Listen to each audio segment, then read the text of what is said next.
Kodachadri ಟ್ರೆಕ್ನ distance ಒಟ್ಟು 11 kilometre ಇದೆ. ನೀವು ನಿಟ್ಟೂರಿನಿಂದ ಶುರು ಮಾಡಿದ್ರೆ ಅಲ್ಲಿಂದ ಫಾರೆಸ್ಟ್ ಆಫೀಸ್ ಅದೇ ಹಿದ್ಲು ಮನೆವರೆಗೂ ನಿಮಗೆ 6 ಕಿಲೋಮೀಟ್ರ್ ಆಗುತ್ತೆ.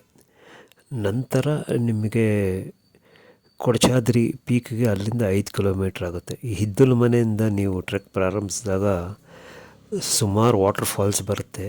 ಅಲ್ಲಿ ಪಕ್ಕದಲ್ಲೇ ಹಗ್ಗ ಕಟ್ಟಿದ್ದಾರೆ. ಆ ಹಗ್ಗ ಇಟ್ಕೊಂಡು ನೀವು ವಾಟರ್ ಫಾಲ್ಸ್ ಮೇಲೆ ನಡಿಬೇಕಾಗುತ್ತೆ.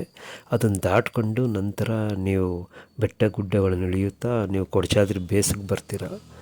ಅಲ್ಲಿಂದ ಕೊಡಚಾದ್ರಿ ಪೀಕ್ಗೆ 2 ಕಿಲೋಮೀಟ್ರ್ ಇದೆ. ಇಲ್ಲಿ ಮೂಕಾಂಬಿಕೆ ದೇವಿಯ ಮೂಲ ಸ್ಥಾನ ಇದೆ. 1 ಕಿಲೋಮೀಟ್ರ್ ಮೇಲೆ ಹೋದರೆ ಸರ್ವಜ್ಞ ಪೀಠ ಇದೆ. ಅಲ್ಲಿ ಆದಿಶಂಕರಾಚಾರ್ಯರು ತಪಸ್ಸು ಮಾಡಿದ್ರಂತ ಹೇಳ್ತಾರೆ. ಈ ಟ್ರೆಕ್ ಸ್ವಲ್ಪ ಡಿಫಿಕಲ್ಟೇ ಇದೆ.